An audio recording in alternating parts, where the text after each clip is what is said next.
Salut à tous. Bon, dans cette vidéo, une présentation. Une famille de voyageurs en camion, mais pas camion 4x4. D'ailleurs, un camion un petit peu particulier, ça forme un peu la caisse, vous allez voir. Ouais. Donc c'est une famille avec 2 enfants qui vient du sud de la France et qui est partie sans date de retour. Ce sont les Bellavita autour du monde.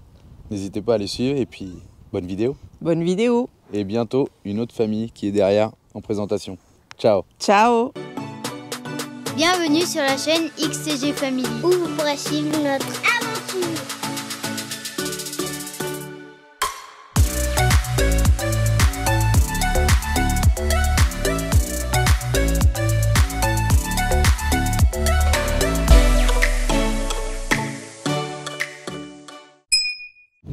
Coucou, nous c'est les Bellavita autour du monde. Moi c'est Clémence.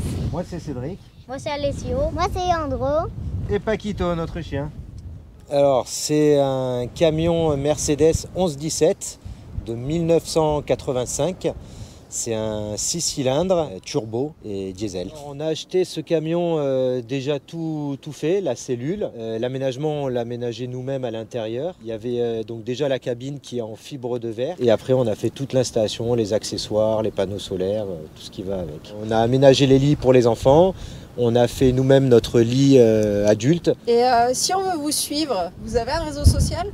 Oui, en fait on est sur Instagram, donc à Bellavita autour du monde avec un petit tiret au bout du nom, et aussi sur Facebook. On n'a pas encore fait de chaîne YouTube, ça viendra peut-être. On a fait installer une galerie sur le toit pour pouvoir ranger beaucoup d'affaires. On a installé aussi des crochets parce qu'on a une éolienne en cas où on n'a plus de soleil, de luminosité, si on a besoin de recharger le parc de batterie. On a fait installer aussi de chaque côté des jerrycans. Là on a une partie des régulateurs MPPT, les batteries du camion. On a aussi une prise pour le courant en 220 et on a aussi des coffres de rangement un petit peu de partout. Et là nous avons un coupe-circuit qui permet d'alimenter le treuil électrique qui est à l'avant, qui est un vieux treuil de l'armée suédoise. Et là nous avons le treuil qui est bâché pour le protéger un maximum des intempéries. Il a un petit nom le camion ? C'est Marcel. C'est un petit nom qui est propre à notre famille. À la base c'est le doudou préféré de Léandro, notre plus petit. On a sous la bâche nos 2 roues de secours complètes avec les 3 vélos. À l'intérieur de ce coffre, un groupe électrogène. Comme ça, on n'est jamais en rate d'électricité où on se trouve. Alors ici, on a un garage qui est assez important. On arrive à stocker énormément d'affaires. Pour vous dire à peu près, on a l'éolienne et on peut mettre jusqu'à 3 motocross dedans. Nous avons encore un autre coffre de rangement, ce qui sert pour les câbles électriques, les tuyaux d'arrosage, tout ça. Un store qui nous protège bien du soleil et de la pluie. J'ai installé toute une barre de LED pour avoir la luminosité à l'extérieur. Et là, nous avons l'entrée du remplissage de carburant où j'ai 2 réservoirs, un réservoir de 100 litres qui est d'origine et j'ai couplé un réservoir en inox de 120 litres, ce qui me fait une autonomie assez importante. Et le remplissage d'eau se trouve ici. En volume d'eau propre, nous sommes à 270 litres. Alors en vivant à 4, en étant raisonnable, on arrive à tenir 4 jours maximum. L'intérieur, nous avons donc le poste de pilotage qui se trouve devant, avec un passage cellule cabine. On a les sièges auto qu'on peut mettre de chaque côté. C'est un VASP 8 places, caravane 8 places. Donc on a les ceintures de sécurité, on a vraiment tout ce qu'il faut pour accueillir du monde. Donc on a 2 systèmes de banquettes où on a 2 réservoirs d'eau avec des rangements pour mettre les chaussures et d'autres choses. Et de l'autre côté, on a encore un réservoir d'eau avec le parc de batteries pour les panneaux solaires. Donc ce sont 2 batteries de 150 watts. On a 4 panneaux solaires de 1500 watts. On a aussi 2 convertisseurs en 220 volts. Un qui nous sert pour le réfrigérateur domestique qui est en 220 et pour L'imprimante, l'ordinateur, enfin tout, principalement pour mon travail de nomade digital. Après on s'en sert aussi parce qu'on a dernièrement investi dans la machine à laver. Ou pour d'autres accessoires pour le bricolage comme une disqueuse, voilà. Comme une vraie quand perceuse. c'est ponctuel, effectivement, où il faut un peu de puissance, si on veut laisser brancher le frigo, on a l'autre prise qui est là, disponible sans souci. On a un système de lit qui est sur poulie. On baisse notre table qui se trouve ici et on ouvre un placard qui nous sert aussi par la même occasion de grenier. On a 6 caisses de rangement de chaque côté. C'est un système tout simple, hein, comme sur les bateaux. On enlève le frein et puis on descend le lit. Et après on a notre couette, tout ça qu'on met le soir. Avec un système de rideau pour être à l'abri des enfants, avoir notre intimité. Et pour remonter, on le tire comme une voile sur un bateau. Donc il faut un petit peu de force, mais si on fait de la démultiplication, nous n'avons pas besoin de forcer énormément. En fait, on a plusieurs poulies à plusieurs endroits du camion qui permettent de réduire cette force nécessaire pour remonter le lit. C'est ce qu'il appelle la démultiplication. Plus on tire, plus on met de poulies et moins on force. Pour le lit, on a quand même fait un système de sécurité dans les 4 coins. On ne sait jamais ce qui peut se passer, au moins le lit il est maintenu. On a installé aussi des petites lampes de chaque côté en LED, très faible consommation, et qui nous permet d'avoir des prises USB pour se brancher. On a aussi derrière les banquettes des rangements qu'on soulève et on peut mettre les moustiquaires, on peut mettre les affaires de plage. On a des placards un peu de partout dans le camion, donc pour la cuisine, les placards de nourriture qui se trouvent ici. On en a derrière au-dessus de la cuisine. Encore des placards en dessous. On a notre Trouma, c'est ce qui nous permet d'avoir l'eau chaude et le chauffage qui fonctionne au gaz et en 12 volts. C'est un vieux système qui est de 2001 mais qui fonctionne très bien. On a aussi une hotte qui est vraiment en 12 volts avec la lumière et l'aspiration. Donc là, on va avoir nos plaques de feu pour pouvoir cuisiner et c'est assez sympa d'en avoir 3. C'est super pratique pour faire plusieurs choses en même temps. L'évier, bien sûr, et en rabattant tout ça, ça nous fait un grand plan de travail. On a rajouté des sécurités pour les tiroirs parce que quand on roule, forcément les tiroirs s'ouvrent, donc avec ça, ça ne peut pas s'ouvrir. Et un truc auquel il faut penser, c'est l'aération. C'est très important pour les problèmes d'humidité. On a des grilles d'aération à peu près partout dans nos placards parce qu'il faut vraiment que l'air circule. Alors on a pris un frigo domestique, on a quand même cherché à ce qu'il consomme le moins possible. Donc on vous conseille cette marque-là qui est vraiment la seule sur le marché avec ce peu de consommation. Des rangements, là pour la cuisine, là c'est nos vêtements. En dessous les valises, tout ce qui est gros. On a aussi des placards tout là-haut pour les choses dont on se sert moins souvent. On a rajouté une petite tablette qui est super pratique pour faire la vaisselle. La télé qui est sur un bras amovible, donc on peut regarder la télé quand on est dans le salon.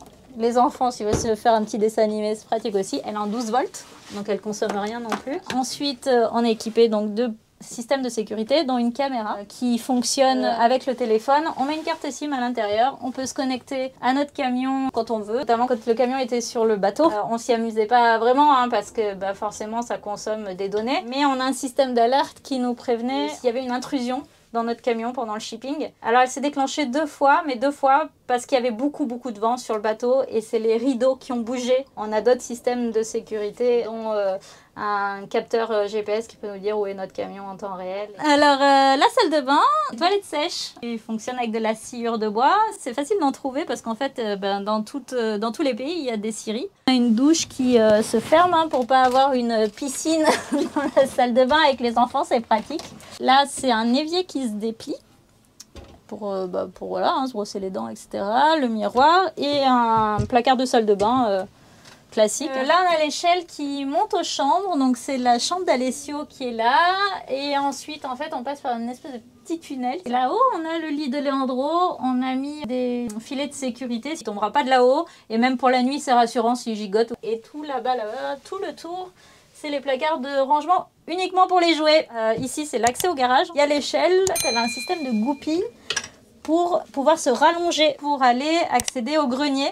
Sinon, il y a une autre méthode. Voilà. C'est pour le voyage. Donc en fait, on est parti. On a tout quitté en France. On a tout vendu en France. Plus de voiture, plus de maison. Parce qu'on est parti pour un voyage illimité.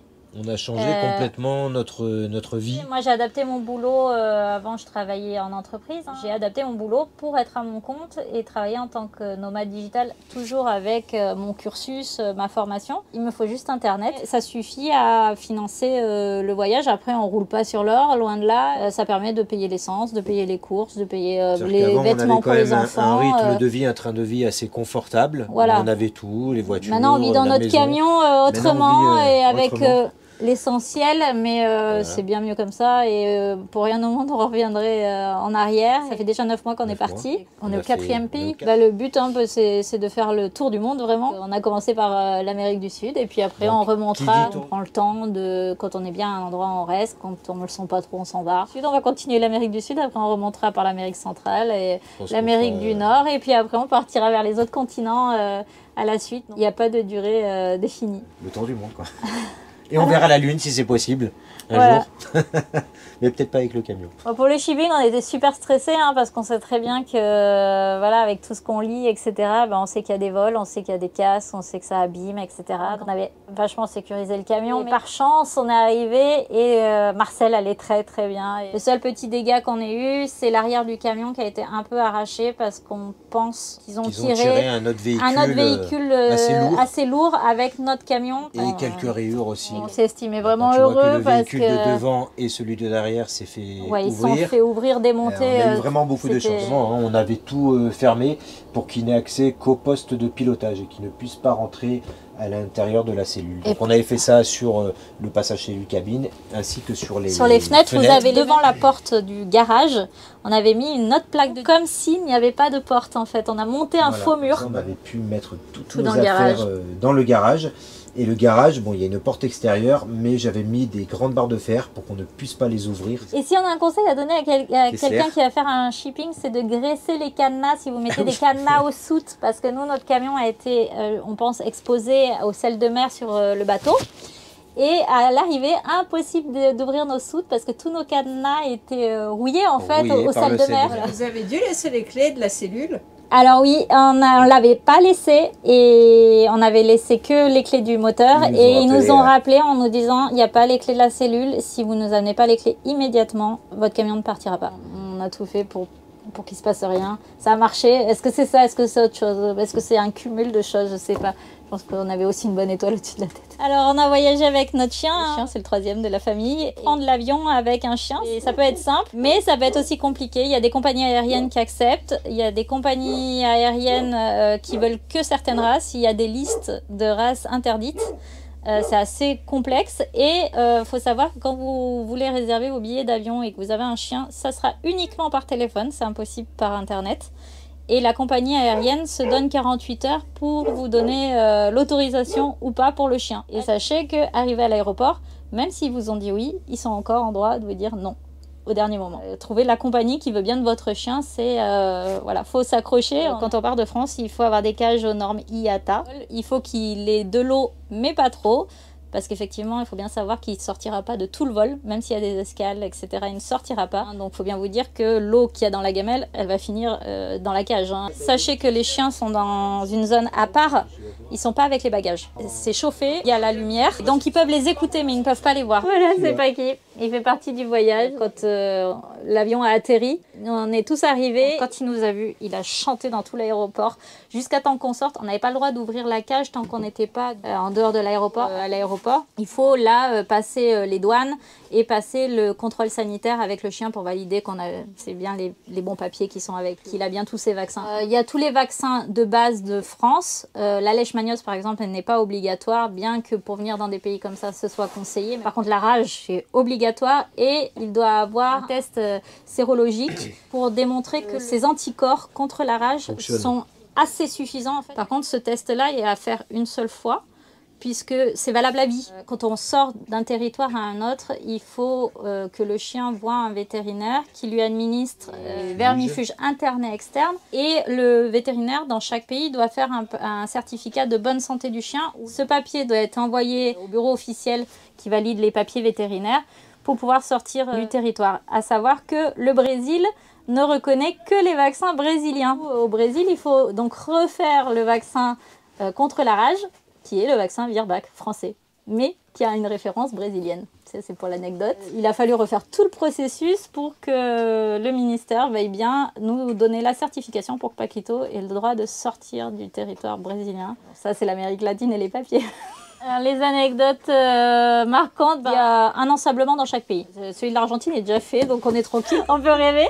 Le premier ensablement, ça a été en Uruguay. Ça a été incroyable parce qu'on est sorti du camion pour constater qu'on était ensablé et là on a vu des mecs arriver de nulle part, de tous les coins des rues qui étaient autour de nous avec des pelles sur l'épaule, un camion qui arrive en marche arrière. On se dit mais qu'est-ce qu'ils font les mecs, et on n'a pas eu le temps de dire ouf, que tout le monde était là en train de creuser avec nous sans qu'on ait eu le temps de demander de l'aide en fait. Et il y a effectivement le camion qui était arrivé en marche arrière, il était là pour nous tirer avec le treuil, etc. pour nous sortir de là, ça a été incroyable. La voisine d'en face qui s'appelle Elena et qui est devenue une amie avec qui on a toujours contact aujourd'hui, elle nous a amené des gâteaux, elle a amené à boire pour tout le monde, pour donner des forces à tout le monde. Elle est sortie de là, elle nous a dit venez avec nous, venez souffler 2 minutes à la maison, c'était la maison d'en face. On dit non, non, non, et puis ça a fini que si, et on est resté toute l'après-midi avec elle. C'est comme ça qu'on a connu le fameux Dulce Leche de l'Amérique latine. Elle nous a fait goûter toutes les spécialités d'Amérique latine, on est reparti les bras chargés, elle a une galère qui s'est transformée en et qui m'a soigné ma tendinite aussi, avec du magnétisme. C'est vrai, Cédric avait... Quelque chose que je traînais depuis 6 mois, il m'a fait du magnétisme alors que je n'y crois absolument pas. En 3 jours, il a plus mal alors qu'il avait des souffrances de fou. Enfin, ce jour-là, c'est exceptionnel. C'était dingue. Alors, il y a eu plein de belles rencontres. Ici, c'est incroyable l'entraide qui existe.